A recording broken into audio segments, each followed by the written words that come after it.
আজকে একটা ছোট্ট ব্লগ তোমাদের সাথে শেয়ার করছি। শরীরটা তেমন একটা ভালো নেই, মোটামুটি শরীরটা একটু অ্যাসিড হয়ে গিয়ে দুদিন ধরে শরীরটা খুবই খারাপ। তো মোটামুটি তার মধ্যেও আমি তোমাদের সাথে ভিডিও শেয়ার করেছি। আর আজকে সকাল 6টার সময় আমি আর বাবা বেরিয়ে পড়েছি হচ্ছে ডাক্তারের কাছে যাওয়ার জন্য। বিগত 4 মাস ধরে আজকের আমি যে প্লাস্টার নিয়ে 4 মাস ধরে হাঁটাচলা করছি, সেই প্লাস্টারটা, সিনথেটিক যে প্লাস্টারটা, সেটা আজকে কাটা হবে। দুদিন রাত্রিবেলা এত বৃষ্টি হয়েছে যে চারদিকটা দেখো জলে ভর্তি হয়ে গেছে, মাঠঘাট জলে ভর্তি। তো মোটামুটি আমরা সেই 5টার সময় ঘুম থেকে উঠে এখন রেডি হয়ে চা বিস্কুট খেয়ে মোটামুটি বাবা আর আমি 6টার সময় টোটো ধরবো। এখানে দাঁড়িয়ে আছি, টোটোয় করে ডাক্তারের কাছে যাব। তারপরে কিছুক্ষণ পরে আমাদের টোটোও চলে এলো, টোটোতে করে আমি আর বাবা চলে যাচ্ছি। আমার যখন কোনো ডাক্তারের কাছে যাওয়ার হয় বা ছোটোবেলায় যখন দাঁতের ডাক্তারের কাছে যেতাম, প্রায়ই আমি আমার বাবাকেই নিতাম, কারণ বাবার সঙ্গে গেলে আমার একটু সাহস বেশি হতো, এরকম একটা ব্যাপার। যদিও আমার বোন আবার একটু উল্টো, সে কোথাও গেলে তার মাকেই বেশি নিয়ে যায় আর আমি আমার বাবাকে। তো তারপরে আমরা চলে এলাম 6:30টার মধ্যে ডাক্তারের চেম্বারে। লাস্টবার পায়ের প্লাস্টারটা দেখে নিচ্ছি।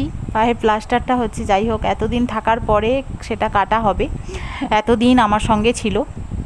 তো সিরিয়াল নাম্বার আমার হচ্ছে 5। এখানে একটা কথা শেয়ার করি, এই যে ছোট্ট ছোট্ট কয়েনগুলো দেখতে পাচ্ছ, এগুলো কিন্তু মেট্রোর কয়েন। যিনি হচ্ছে কম্পাউন্ডারে বসেছেন, উনি হচ্ছে এইগুলো ইউজ করছেন টোকন হিসেবে। তো জানি না কিভাবে উনি রেখেছেন বা ব্যবহার করছেন জানি না, তবু তোমাদের সাথে শেয়ার করলাম। তো ফাইনালি অনেকক্ষণ বসে থাকার পরে, প্রায় 6টা 6:30টার পর বসে থাকার পরে প্রায় 10:30টার সময় আমার পায়ের প্লাস্টারটা কাটা হলো। আর প্লাস্টারটা কাটার পরে এরকম পায়ের একটা বিচ্ছিরি অবস্থা, কারণ আমার একটুখানি জল ঢুকেছিল ভেতরে, যে কারণে পায়ের অবস্থাটা এরকম শোচনীয় হয়ে গেছে। তো এবার বাড়ি ফিরছি, 12টা বেজে গেছে, দুপুর 12টা, তখন আমি আর বাবা বাড়ি ফিরছি। আর বাড়ি ফেরার পথে বেশ খানিকটা বৃষ্টিও জোরে হয়েছে। তবে আমার যে পায়ের প্লাস্টার কাটা হলো, এইটা কিন্তু শেষ নয়। আবার 1 সপ্তাহ পরে আমার একটা ওটি হবে।